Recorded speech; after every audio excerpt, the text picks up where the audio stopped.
TV 뉴스를 보다 보면 범죄자들이 공개적으로 손을 묶인 채 카메라 후레쉬가 터지는 그런 모습을 볼 때가 있습니다. 참으로 불편한 장면이지요. 오늘 본문에 나오는 이 여자도 음행하다가 잡힌 현장 범으로 성전 가운데 세워진 여인의 이야기가 등장합니다. 유대의 관습법에 의하면 당연히 공개되어 처벌을 받을 것이 당연하지만 굳이 예수님께서 말씀을 가르치시는 성전 가운데까지 그 여인을 끌고 와서 예수님을 고발할 명분을 잡으려는 바리새인과 서기관들의 행태가 저희가 불편하게 느껴집니다. 저들의 생각을 아시는 예수님께서는 가장 현명한 대처로 그 여인이 피할 길을 열어준 이 사건은 너무나 우리가 잘 아는 내용입니다. 예수님은 죄를 지은 그녀를 도와주고자 한 것이 아니라 앞서서 바리새인과 사두개인의 계획을 무너뜨리고자 하는 것에 더욱 무게를 두셨습니다. 그리고 그녀를 향해 말씀하십니다. 다시는 죄를 범하지 말라 하시면서 나는 세상의 빛이니 나를 따르는 자는 어둠에 다니지 아니하고 생명의 빛을 얻으리라 이렇게 말씀하십니다. 예수님은 세상의 빛으로 자신을 증거하면서 예수님을 따르는 자들은 어둠에 다니지 말고 빛과 생명의 길을 걸어갈 것을 촉구하신 것입니다.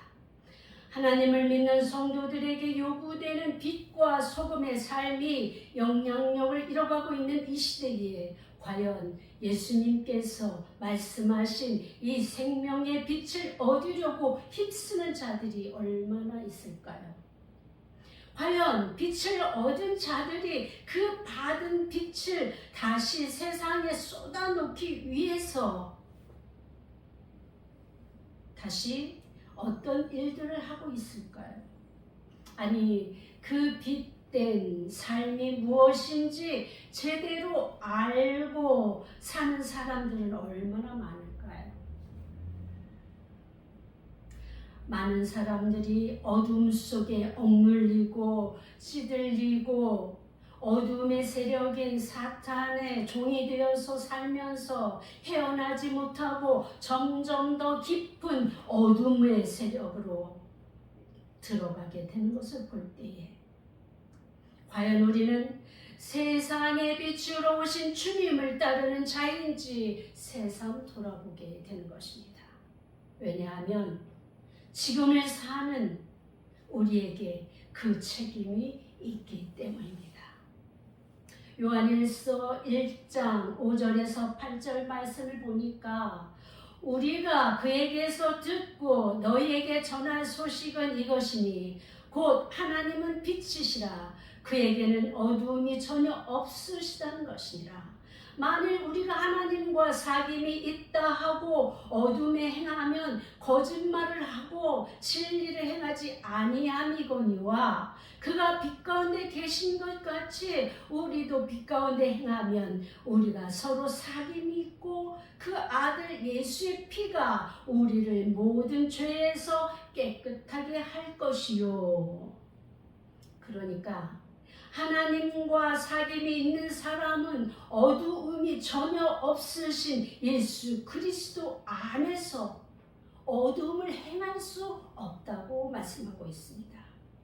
또한 그 어둠을 행할 수 없는 그 빛의 자녀들은 설령 실수하고 넘어져서 죄를 지을지라도 예수의 피가 우리의 모든 죄악을 사하고 깨끗하게 하심으로 우리는 다시 빛의 자녀로 나아가게 된다는 것입니다.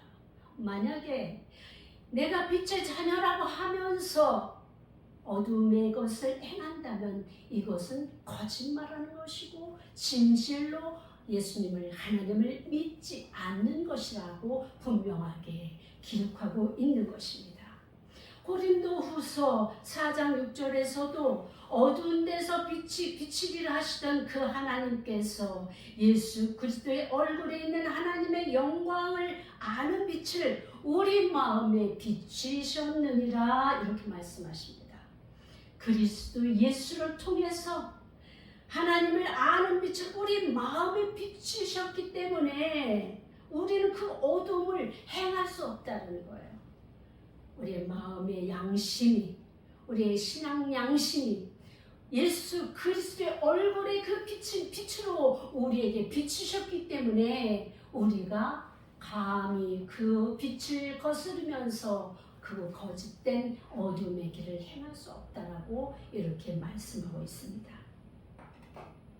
예수 그리스도를 따르는 성도는 무엇이 빛이고 무엇이 어둠인지를 분별하여 살아가게 하는 양심을 갖게 된다는 말씀이지요. 말씀으로 비치는 신앙 양심으로 우리는 분별하여 주님의 백성으로 살아가게 된다는 것입니다. 그 말씀이 기준이 되어서 우리 삶을 이끌어가게 되는 것입니다. 태초에 말씀이 계시니라, 그 말씀이 곧 하나님이셨고 그 말씀 안에 생명이 있었고 이 생명은 사람들의 빛이라. 요한은 복음서 1장을 이렇게 시작합니다. 말씀이시고 생명이시며 빛 되신 예수 그리스도를 통해야만 우리는 구원에 이를 수 있고 그가 진정한 메시아이시며 그리스도이심을 드러내고 있는 말씀인 것입니다. 우리가 어둠에 있음을 비치는 것은 바로 하나님의 말씀의 빛으로 비춰볼 때 드러나는 것입니다. 어둠 위에 어둠이 비춰지면 아무것도 드러나지 않습니다. 어둠 위에 빛이 내려 쪼일 때 그제서야 비로소 그 어둠이 드러나게 되어 있는 것입니다. 이 빛은 언제 어떻게 우리에게 나타났으며 우리에게 어떤 영향력을 발휘하게 되었는지 살펴보고자 합니다. 이 빛은 태초에 우리에게 나타나셨습니다. 창세기 1장 1절에 태초에 하나님이 천지를 창조하시던 그 시점에서부터 빛은 등장합니다.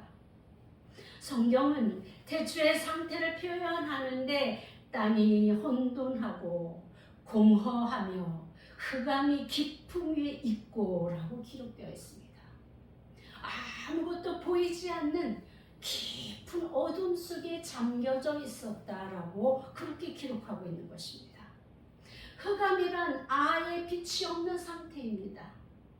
빛이 생기기 전에 그 상태를 말하는 것이죠. 거기에다 깊음 위에 있다고 하는 것은 큰 파도가 일렁거려서 그 밑을 알 수 없는 깊은 바다를 뜻할 때 사용하는 단어입니다. 거대하고도 뚜렷한 형체조차 없는 액상 상태의 지구덩어리가 실같은 어둠 속에서 완전한 정적과 혼돈과 공허의 상태로 있었음을 이야기하고 있는 것입니다. 하나님은 그 상태에서 천지를 창조하시지 않으셨습니다. 제일 먼저 하신 일이 무엇입니까? 빛이 있으라. 하나님은 빛이 있으라 하시니 빛이 있었고 빛이 하나님 보시기에 좋았더라, 이렇게 말씀하고 있습니다. 빛은 우리가 알고 있는 이런 형광등이나 아니면 해와 달과 별과 같은 발광체, 사물을 뜻하지 않습니다. 하나님께서 처음 창조하신 이 빛은 이런 발광체가 아니라 현상입니다. 우리가 잘 이해를 하시기 바랍니다. 기본적으로 무엇인가 드러나 있는 상태로 만드시고 그 다음에 거기에서 하나님은 창조를 시작하신 것입니다. 이 빛은 하나님 스스로가 나타나는 자기 현상인 것입니다. 하나님의 빛이 이 흑암 속에 드러날 때 비로소 저들의 그 모습이 적나라하게 드러나게 되는 것입니다. 그 어둠을 비추는 현상으로서 그 자체로서의 의미보다는 다른 사물을 드러내주게 하는데 가치가 있는 것입니다. 각 사물체에 활력을 주시고 이를 이용하여 모든 현상을 있게 하시는 하나님의 주권적인 섭리로 만물의 원동력이 되는 것입니다. 그 빛은 앞으로 이루실 6일간의 창조물들을 지으시고 서로 어울려 질서와 조화를 이루게 하시려고 빛을 제일 먼저 창조하신 것입니다. 빛은 생명과 기쁨을 제공합니다. 빛은 선과 축복을 상징합니다. 이러한 빛이 제일 먼저 창조하신 것은 하나님의 모든 창조 사역이 생명과 기쁨, 아름다움을 주는 것. 그래서 복된 일이고 선한 일임을 드러내기 위해서 하나님의 빛으로 먼저 비추신 것입니다. 빛은 선과 축복을 상징하기도 하고 생명과 기쁨을 제공하기도 합니다. 이런 빛이 제일 먼저 창조하신 것은 하나님의 모든 창조 사역이 생명과 기쁨과 아름다움을 주는 그러한 일이기 때문입니다. 빛이 없으면 아무리 좋은 것도 아름다운 것도 보이지 않습니다. 그 모든 것은 빛으로 보여질 때 가치가 있습니다. 빛은 아름다움과 선함을 드러낼 때에 가치가 있지만 어둠을 비치는 데에도 사용됩니다. 더러움과 악함과 죄를 드러내고 빛이 비치면 아무것도 숨길 수가 없습니다. 그래서 먼저 빛이 창조되었고 넷째 날이 되어서야 드디어 해와 달과 별을 창조하셨습니다. 그 빛은 발광체입니다. 해와 달과 별이 창조되었다는 것은 하나님의 그 질서, 하나님의 은총, 기가 막힌 의도하에 이렇게 창조되는 역사를 알게 된 것입니다. 의인을 위하여 빛을 뿌렸고 마음이 정직한 자를 위하여 기쁨을 뿌렸다고 말씀하십니다. 빛이 있으라는 매우 짧은 문장은 오히려 거역할 수 없는 단호한 명령이셨습니다.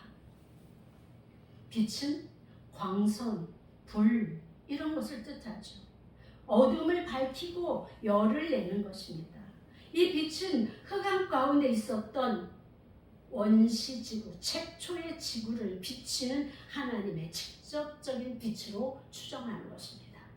이 빛은 흑암 가운데 있었던 원시지구를 비치는 하나님의 그런 빛이 있고 이 빛은 생명의 빛이라고 그리고 번영의 빛, 진리의 빛으로 나타나며 이 하나님의 빛 가운데 나아갈 때 생명과 번영과 진리를 얻을 수 있습니다.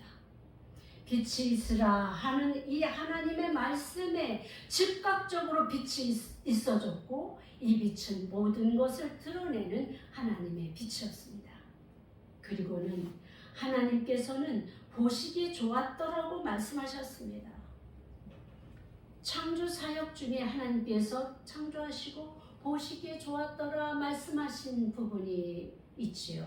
그런데 특별히 이 부분 히브리어 원문으로 보게 되면 지시에서 이것이 무엇을 하나님께서 좋아하셨는지를 분명하게 밝히는 그러한 말씀으로 되어 있다는 것입니다. 바로 그 빛을 보셨다. 이렇게 히브리어는 기록하고 있습니다. 그야말로 맨 처음에 창조된 그 빛을 강조하는 것입니다. 하나님께서 처음으로 창조하셨다는 의미도 있지만 그 빛을 시작으로 모든 창조물들이 만들어지고 앞으로 창조될 창조물들을 보시게 될 것에 대한 기대로 더욱 기뻐하셨다는 것입니다. 좋아하셨다라는 말을 히브리어 토브는 충실하다, 좋다, 아름답다, 존귀하다, 복되다, 의심할 여지 없이 확실하게 좋다라는 의미를 포함합니다. 그렇게 하나님의 빛은 이 땅에 창조되었고 그 빛은 어둠을 몰아내는 참빛이 되셔서 우리에게 오셨습니다. 그리고 그 빛은 어둠과 나뉘었습니다. 나누다라는 이 말은 구별하다, 분리하다, 분별하다, 특성이 다른 것이 섞이지 않도록 구분하다, 이런 의미를 갖고 있지요. 하나님의 분리는 첫째 날에는 빛과 어둠을, 둘째 날에는 궁창 아래의 물과 궁창 위의 물을, 세 번째 날에는 바다와 땅을 나누셨고, 그리고 구속사 속에 분리는 정결한 것과 부정한 것, 낮과 밤, 그리고 의와 불의, 거룩한 것과 속된 것, 악한 것과 선한 것을 분리하셨습니다. 빛은 낮으로, 어둠은 밤으로 손수 이름을 지어주셨습니다. 이름을 지어주었다라는 것은 바로 주인이 하나님이심을 나타내는 소유권 문제인 것입니다. 낮도 주의 것이요 밤도 주의 것으로 이름을 지어주신 것입니다. 그러기에 우리는 낮에도 주와 함께 밤에도 주의 글 아래서 머물러야 합니다. 낮과 같이 밝은 인생을 걸어갈 때나 칠흑 같은 고통의 시간에서도 온전히 주님을 의지하며 도우심을 기대하며 소망 가운데 걸어가야 합니다. 원시 지구에는 생명도 활력도 없었습니다. 공허와 혼돈과 흑암만이 존재했습니다. 그곳에 하나님께서 빛이 있으라 명하시니 그곳에 생명이, 기쁨이, 활력이 넘쳐나게 되는 것입니다. 죄로 어두워진 인생에게 하나님의 빛이 비춰져야만 소망이 있게 되는 것입니다. 어둠에 겉들인 죄와 질병과 낙심과 염려와 고난은 하나님의 은총의 빛이 비칠 때 해결되는 것입니다. 그래서 주님이 소망 없는 우리에게 찾아오신 것입니다. 죽어야 마땅한 우리에게 우리의 죄를 사하시고 우리를 살리시기 위해서 이 땅에 손수 내려오신 것입니다. 바로 세상의 빛으로 우리에게 오신 것입니다. 어둠에 갇혀 떨고 있는 인생들에게 주님은 구원자요, 문제의 해결자로 이렇게 오신 것입니다. 그렇기 때문에 우리는 그런 주님을 선전하고 그 밝은 빛으로 우리의 형제와 자매들을 이끌어내야 할 사명이 이 땅에서 존재한 것입니다. 빛이 있으되 그 빛을 알지 못하고 토굴 속에서 있는 자들에게는 전해주지 않으면 알 수가 없습니다. 어두움은 아무것도 볼 수 없습니다. 우리가 그들에게 나아가 예수님의 이 진리의 빛을 비춰주고 우리가 그렇게 빛 가운데서 살아가는 모습을 보여줄 때 그들이 주님의 빛을 알게 되고 발견하게 되는 것입니다. 우리는 무엇을 전해야 합니까? 예수님은 이 세상을 비추는 빛입니다. 무지의 어둠을 밝히는 진리의 빛이며 절망의 어둠을 비추는 희망의 빛이십니다. 그래서 우리가 주의 빛을 받은 자들이 그렇게 또 세상을 비춰야 합니다. 마치 태초에 천지를 창조하실 때 하나님의 빛이 먼저 이 땅에 드러내셨던 것처럼 그 빛으로 창조물들이 나뉘고 창조되고 보였듯이 바로 우리가 예수님의 빛을 가지고 살아갈 때에 그 빛의 삶을 통해서 우리의 전함을 통해서 어둠 속에 갇혀있던 저들이 빛을 보게 되는 것입니다. 알게 되는 것입니다.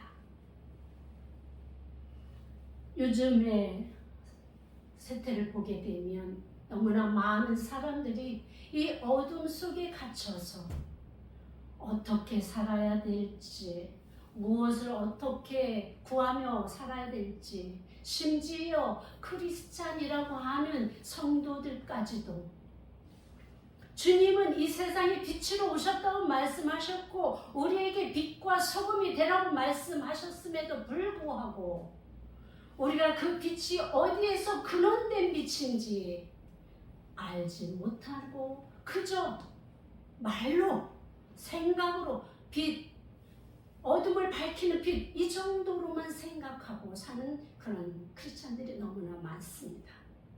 그러나 제가 왜 앞에서 이렇게 지루하게 어떻게 보면 상세하게 하나님의 빛, 태초에 하나님께서 지으신 빛에 대해서 말씀을 드렸는지를 한번 잘 생각해 보십시오. 그 빛은 그냥 빛이 아닙니다. 우리를 살리는 생명의 빛이고 우리를 구원하시는 구원의 빛이고 우리의 모든 질병과 고난과 어려움을 해결해주는 해방의 빛이고 우리 주님께서 실제로 그렇게 빛으로 오셔서 우리를 구원하신 그 구속사의 원천이 바로 태초에 생겨진 창조되어진 그 빛이라는 것을 우리가 깨달아야 하기 때문인 것입니다. 그렇다면 우리가 지금 이 태초에 창조되어진 이 빛의 그 원리, 근원을 알게 된 지금 우리는 어떻게 살아야 되겠습니까? 바로 우리가 먼저 주의 안에서, 주의 생명이 우리를 안에서 우리를 살리는 이 모습으로, 이 삶으로 살아가는 것을 우리가 먼저 경험하고 이것을 전해야 하는 것입니다. 생명은 살아있는 것입니다. 죽어 있는 것이 아니에요. 정체되어 있는 것이 아니고 살아서 운동력 있이 이렇게 움직이는 것입니다. 무엇으로? 주의 말씀으로. 주의 말씀이 우리 안에 우리 양심을 붙들고 흔들고 그리고 그 길로 인도하는 그대로 우리가 그렇게 살아가는 것이 바로 우리 안에 생명을 가지고 사는 삶입니다. 우리 예수님께서 생명이라고 말씀하셨습니다. 요한복음 1장 1절부터 살펴보십시오. 그곳에 무슨 말씀이 있는지. 태초에 하나님이 말씀이셨다는 것을 기록하고 있습니다. 그 말씀은 생명이시라고 요한 사도는 분명하게 기록하고 있는 것입니다. 우리가 무엇으로 사는가, 우리가 무엇을 기점으로 사는가는 참으로 중요합니다. 세상에 속한 것을 기점으로 사는 사람들에게는 지금은 당장 살아있는 것 같으나 저들은 죽은 자와 마찬가지입니다. 저들은 앞을 향해서 열심으로 달려가지만 그래서 무엇인가 쌓은 것 같고 무엇인가 성공한 것 같지만 결국 그들은 죽은 자요 죽어가는 자임을 우리는 분명하게 깨달아야 되는 것입니다. 왜냐하면 저들 안에는 생명이 없기 때문입니다. 우리 하나님의 말씀, 그 말씀이 기초가 되어지고 근원이 되어지고 기준이 되어질 때에 바로 우리 안에서 그 생명은 살아 움직이는 것입니다. 또한 그 빛은 바로 우리의 기쁨이 되어야 하는 것입니다. 우리 지금을 사는 많은 사람들이 안에서 기쁨을 가지고 사는 사람들이 얼마나 있습니까? 하나님은 태초에 그 빛을 통해서 기쁨을 나누기를 원하셨습니다. 기쁨이 되기를 원하셨습니다. 기뻐하게 하시기 위해서 빛으로 천지를 창조하셨습니다. 그런데 우리 안에 기쁨을 가지고 사시는 분들이 얼마나 있습니까? 우리 안에 기쁨 대신 근심과 염려와 걱정과 두려움과 공포 속에서 떨며 쫄며 그렇게 살아가는 인생들이 허다함을 우리가 봅니다. 때때로 우리도 그렇게 살아갈 때가 있지 않습니까? 분명하게 기억하십시오. 하나님은 하나님의 자녀들, 빛의 자녀, 하나님의 성령님을 통해서 조명하시는 그 빛의 자녀들은 기쁨을 갖고 살기를 원하십니다. 아멘. 항상 기뻐하라. 이것이 하나님의 뜻이라고 말씀하셨습니다. 왜 우리가 기뻐할 수 있습니까? 바로 우리의 근원이 우리 빛 대신 기쁨 대신 우리 하나님이시기 때문입니다. 그 기쁨을 그 근원을 우리가 가지고 살아갈 때 우리 하나님이 참 하나님 되시고 우리 하나님의 천지를 창조하신 그 빛의 원천이시고 기쁨의 원천이신 그 하나님이 우리 아버지시기 때문입니다. 우리를 보호하시는 보호자시고 우리를 대신해서 모든 대적들을 막아주시는 우리의 대장 되시는 예수 그리스도가 바로 우리의 그리스도이시기 때문입니다. 그러기에 우리는 두려움 없이 기쁨으로 날마다 담대하게 싸우며 이기며 사는 삶을 살아갈 수 있는 것입니다. 우리의 능력이 아니라 아버지의 능력, 예수 그리스도, 예수 이름의 능력을 힘입어서 우리는 이렇게 능력 있게 살아갈 수 있는 것입니다. 그런데 왜 그렇게 살지 못할까요? 바로 예수 그리스도, 예수 이름의 능력을 우리가 온전히 신뢰하지 못하기 때문 아니겠습니까? 우리 안에서 처음에 주님을 만나고 주님과 연합했을 때 그때 사랑의 그 밀도를 우리가 점점 멀리하고 그 밀도가 점점 떨어지고 거리가 점점 멀어졌기 때문 아니겠습니까? 사랑하는 성도 여러분, 이제 다시 주님과의 거리를 좁혀 가십시오. 멀어졌던 그 거리를 좁혀 가시고 그야말로 허물어졌던 그 밀도를 다시 촘촘히 세워 가시기 바랍니다. 무엇으로? 주의 말씀으로.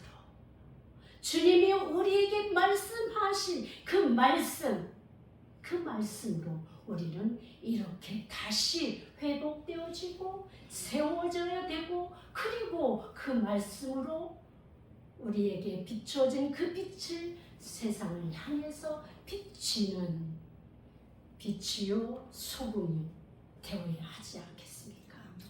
그런 삶을 사시기 바랍니다. 주의 빛은 그야말로 기쁨을 회복하여 하게 해줍니다. 그래서 우리가 기쁨을 회복된 자들에게는 찬양이 넘쳐납니다. 예배를 드릴 때 정말 전심을 다해 주님을 예배합니다.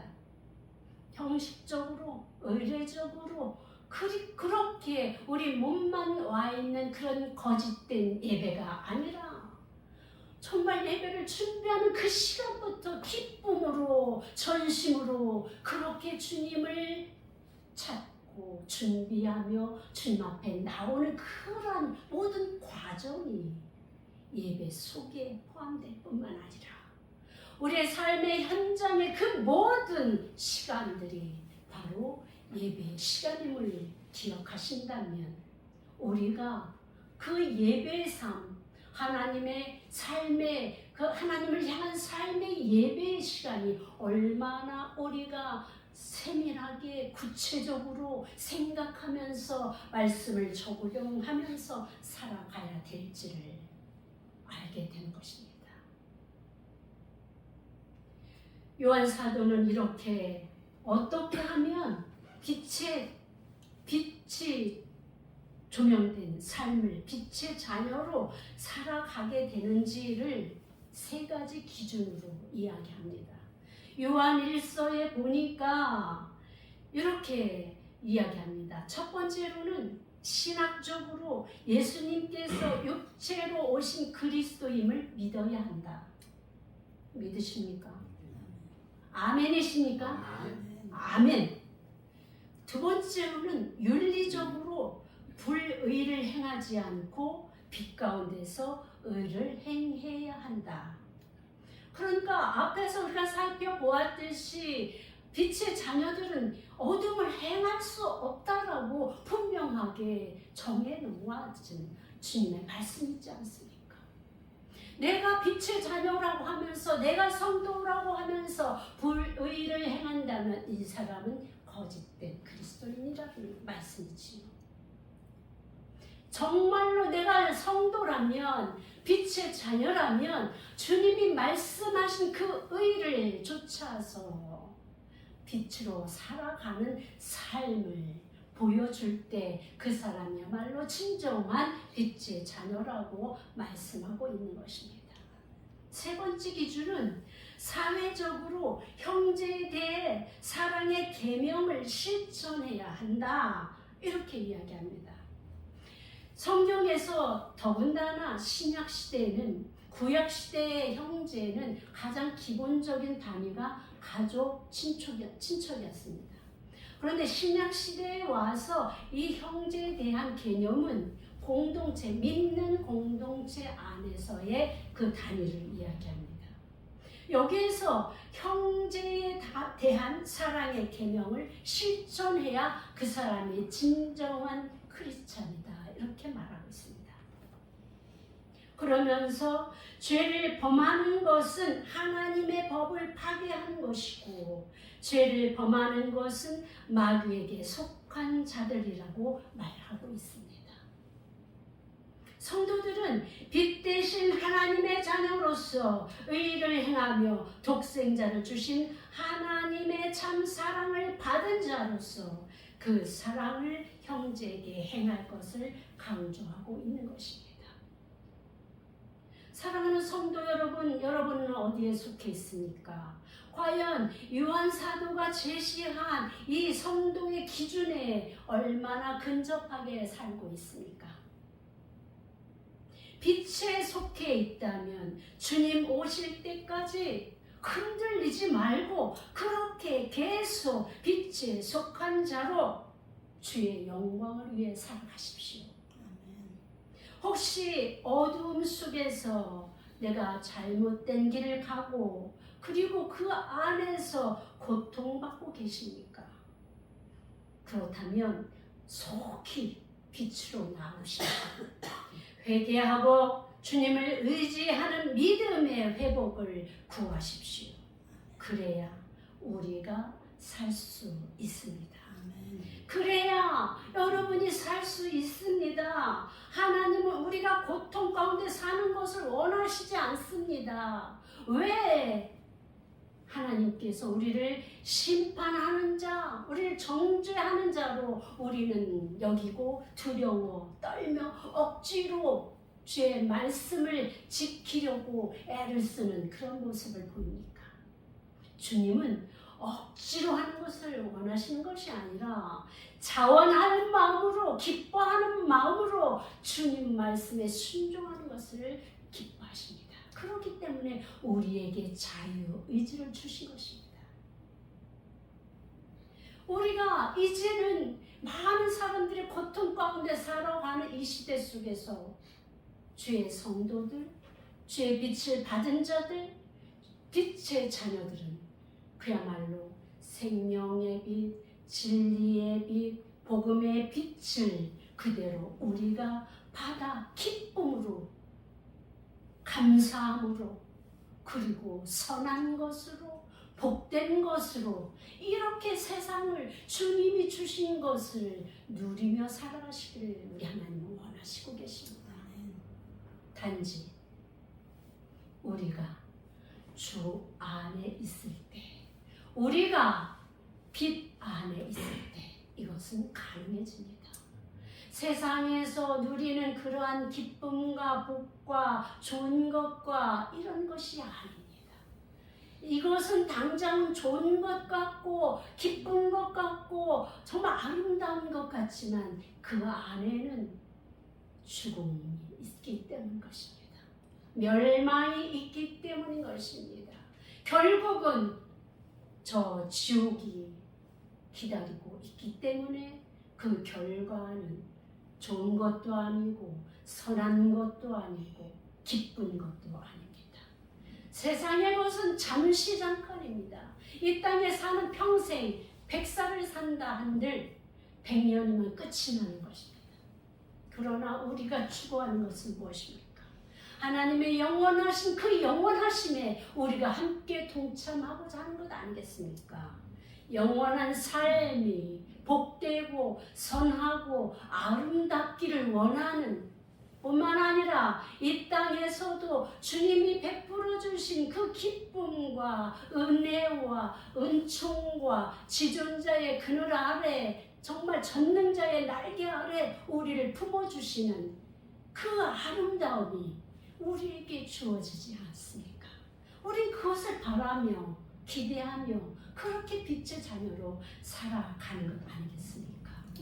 이제 우리가 어둠을, 세상을 향해 달려가는 그 발걸음을 멈추시고 지금부터 다시 새 출발합시다.